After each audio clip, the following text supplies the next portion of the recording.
Alright guys, TacticalRab back again today. Hope you're all doing well and enjoying your day so far. A hectic 24 hours in the Call of Duty world. More hints about potential Toronto Ultra changes just around the corner. But the Volk officially being GA'd, it seems, at least in the European side, soon to follow in North America. SlasheR and the Los Angeles Guerrillas players are certainly not happy about it at all. Very much enjoying your thoughts in the comment section below. Hit the like button if you enjoyed the video. Subscribe if you are new as always. I'll greatly appreciate it. Really upset the channel. Thank you very much indeed for doing that one. Spart, of course, introduced the weapon to the meta at Major 2 to great success as the tournament progressed. It was kind of expected after the fact that some of the other teams that lost this tourney would then look back on the Volk and say, okay, hang on a second, was that the reason why this team won the event? Was it a Rampart Fort Worth 2019 classic Rampart type situation? Maybe it was, maybe it wasn't, but yeah, the pros seemingly have let their thoughts be known in the kind of gentlemen's agreements chats behind the scenes. We'll dive into that one in a second. First thing, I just thought I'd bring this up because it's just absolutely fantastic when they did that announcement video with Doug said to Martin, look at this guy go, man, he's got the sleeveless jersey. Like, oh, look, if they're going to provide a sleeveless jersey, that's really all Doug needs, right? Like, he'll join any organisation if they've got a good sleeveless jersey. This mask is really cool though. Like, I respect that as kind of part of Breach's brand that they've built from the ground up very quickly indeed. But yeah, here we go. So a few days ago, Cammy says this from the Ultra, better days ahead. And we theorise, okay, what does this mean about Toronto? What are they going to decide to do? Because Insight has probably been their best player. It's tough to say though, because he hasn't had quite the impact in the respawns that he's had in previous years, or like last year, for example, when he came into the team. But in Search and Destroy, I think Insight has still been great. Loads of clutches. Really, it's been kind of the superstars of the team, Cammy and CleanX. CleanX especially, I think, was very good right at the start of the season. Kickoff Classic, think about that event, for example. But Cammy really the entire year hasn't been particularly good. So Cammy says better days ahead. Okay, could Cammy be gone? There are obviously other flexes on the market, possibly. Cammy a great player, like, we know that people really rated him last year, right? I think he was, like, considered top 3, top 5 at minimum, really, player in the game last year. I think people pretty much had Simp, aBeZy, and then it was either Cellium or Cammy pretty much in that third slot, right? This guy was absolutely out of control when Toronto were great last year. This year hasn't had the greatest time at all. Even Modern Warfare is pretty damn good and up there, top 10 player maybe towards the end, certainly of the Modern Warfare season. This year has been nowhere near. I can't really find his stride here in Call of Duty Vanguard. So look, if Ultra are looking to get back to the top, that's the thing with a team that has been at the top and now has fallen off dramatically. Like, there's a lot of pressure and incentive to get back there, right? You're not going to be happy. The team isn't going to be happy with their, placing the way they are. 2-18 in their last 20 hardpoint maps. That's obviously not going to cut it. Something might have to give, and if something does give, of course, that opens the floodgates, right, to potential changes within the league. Because if guys like this are on the market, potentially a new environment could reinvigorate them to get back to that form, then all of a sudden,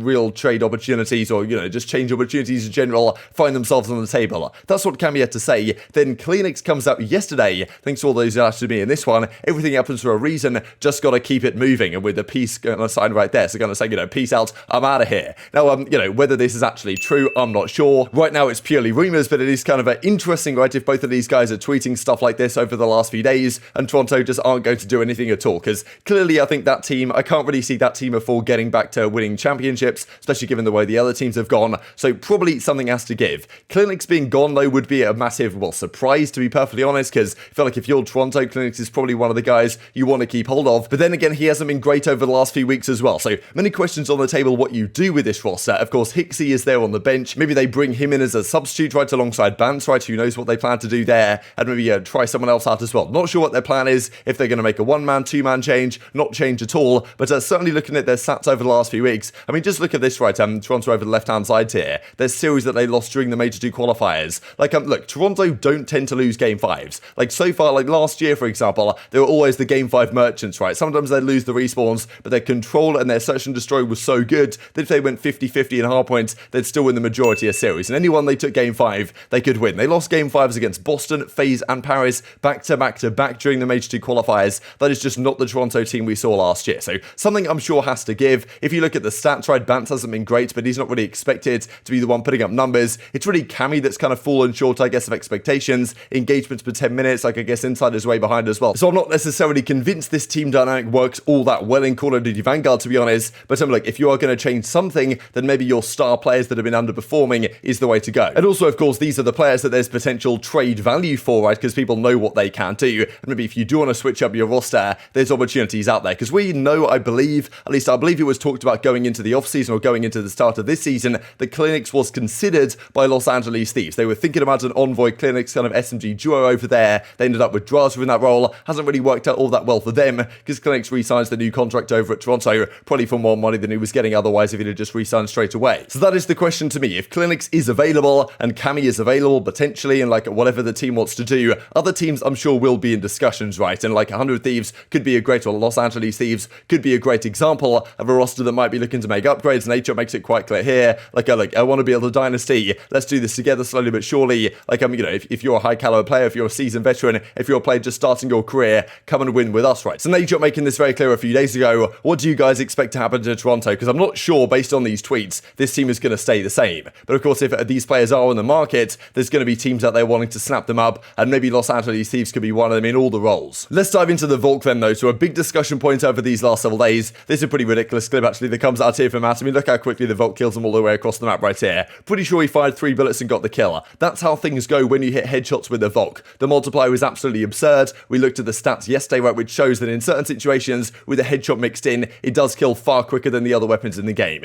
Then again, though, is it too strong? Will you see 4 Volks on the map in certain situations? Unlikely to be the case, to be honest. So therefore, there's a discussion to be had whether it's actually too powerful. The pros, though, seem to think it is. And yesterday, in the European side, it was officially confirmed to be G8. Luti, kind of the, I guess the commissioner of European Call of Duty, says effective immediately, the Volk will be added to the European GA list. He goes on to kind of explain why, and basically says if anyone doesn't agree, it's probably because your shot is somehow worse than mine. You've all of a sudden started to shoot back because of it. Time to get better. If you complain about competitive being a 2-gun meta, why not use the STG? Because I think that's now come off the ban list or something. So yeah, definitely a lot of discussion around this, whether it should be gone. But generally, we saw last year a fair bit of this, that weapons would get banned in the European side. I believe that up until the XM4 was the first example really in the European region, that they banned that. And it was a few weeks later, the pros realized in kind of the North American side as well, that yeah, maybe this gun's too strong. We want to get rid of it, right? So the XM4 was gone after stage 1 last year. Maybe a similar thing here after stage 2 for the Volk, because now it's gone in Europe. You can only imagine that in North America, it may well follow suit. And that seems to have been brewing for the last few days. The discussion about this really has been, though, that the players have pretty much an entire month now from, well, the end of the event on Monday, today's now Saturday, all the way through to the start of the next event. I guess the Prime Classic is coming up at the start of May. So in theory, the pros have quite some time to test out the Volk. Is it actually OP? Use it in scrims for like a couple of weeks, see how prevalent it actually becomes, whether it is too strong, right? And like actually give it a go, and maybe give some other maps a go as well, which was the discussion that was being had, because they do have a break to actually give this stuff a go. But of course, I'm sure these players are taking a few days off right now, but I think most teams are kind of taking a week off after the major, and then going to get back into practice. And they've of course been sitting there on their phones in the Twitter DMs discussing what should happen to the Volk. And of course, if 11 teams weren't really using the Volk and lost the major, and one team was using the Volk and winning the major, then kind of the majority rules in that case. Whether that should or should not be the case, though, that's certainly another question mark, and you guys have been making your thoughts clear in the comment section below these last several days. But as Spart makes clear as well, Volk, like a so long partner, he reckons it's gone. So he's frustrated. I'm sure, understandably so, I guess. And TJ's in the reply apparently being pretty happy about it, right? Because well, he was saying a few days ago, wake me up when the Volk gets GA. So some players not happy, some players well, seemingly very happy about this. And of course, that's how it's going to go, right? The LNG guys aren't going to vote against the Volk being gone, a weapon that they were using to great effect here at the major. So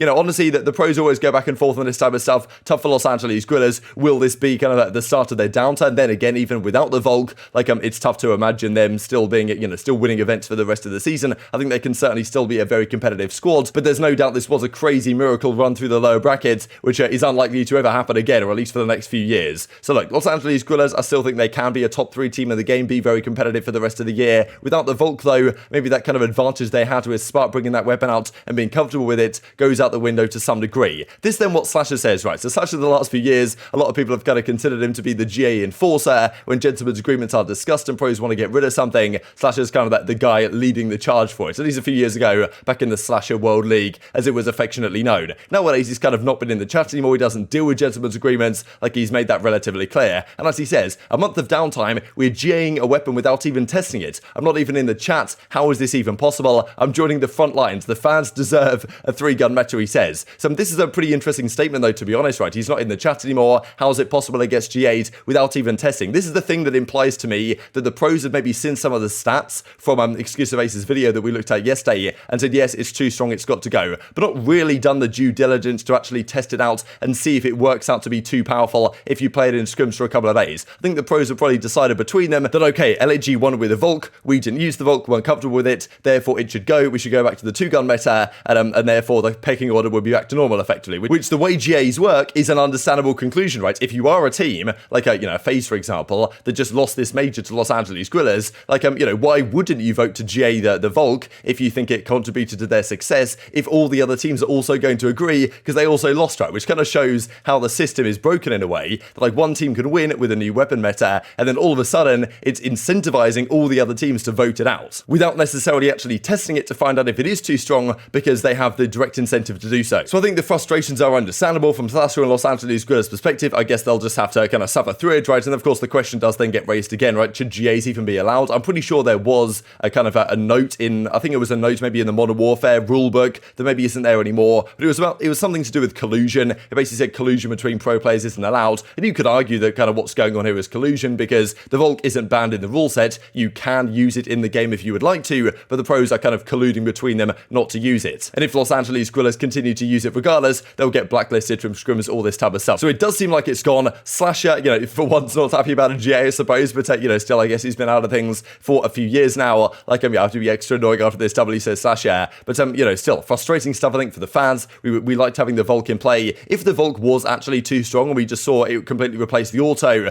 then like, you know, it's pointless, right? But I don't think we were going to see that, to be honest, because certain situations, certain engagements, certain lines of sight don't work out particularly well with the Volk compared to the auto. It would be quite interesting if the Volk was kind of that super weapon, but you know, still only one player on your team could reasonably use it. Therefore, like that guy has to go off if you want to win a map. I don't know. It's an interesting discussion. The other part of this question actually is about Gunless. I just wanted to mention real quick, because as he says here, extremely typical gentlemen, enjoy that stuff. You all are disgusting. Spart, SlasheR, Asim, and Huke, they win the event. Of course, now with Spart not being able to use the Volk potentially, I'm pretty sure he had about a 1.0 KD without the Volk at the major. He had a 1.15 KD with the Volk in hand. So now with Spart not being able to use it anymore, does his impact go down? Therefore, does Gunless come back into the team at some point? Maybe not immediately, but at some point or another, if the squad kind of falls short, then maybe Gunless comes back through. If he isn't traded to another team in the meantime, that's the question you've got to consider. And if it then does get GA'd, which it very much seems like it would at the present time, does that, I mean, look, aBeZy is the ultimate impression farmer saying stuff like this. Like, he's an absolute legend of the scene in terms of it farming for impressions on the timeline. But he made the point that the Minnesota Major was an asterisk event, right? With, you know, with the fact that a Volk comes into play, does that give it an asterisk? I don't really think it does, to be perfectly honest. Like, people are going to remember it, but still, LG they still won Fort Worth 2019. People give them a respect for doing so, but they remember that as the classic Rampart event, and they'll remember this as the Spart Volk event. I don't really think it takes away from the victory though, although some pros may very well like it too, given that what we've seen over the last few days. But very much intrigued your thoughts on all this stuff in the comment section below.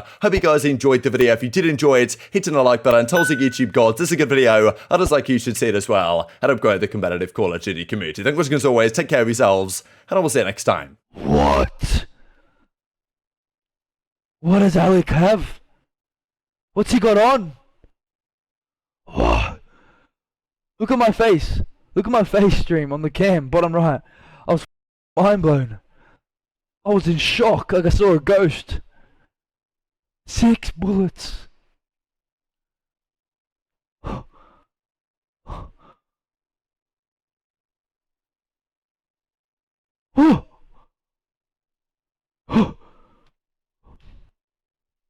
Anyways, let's move on.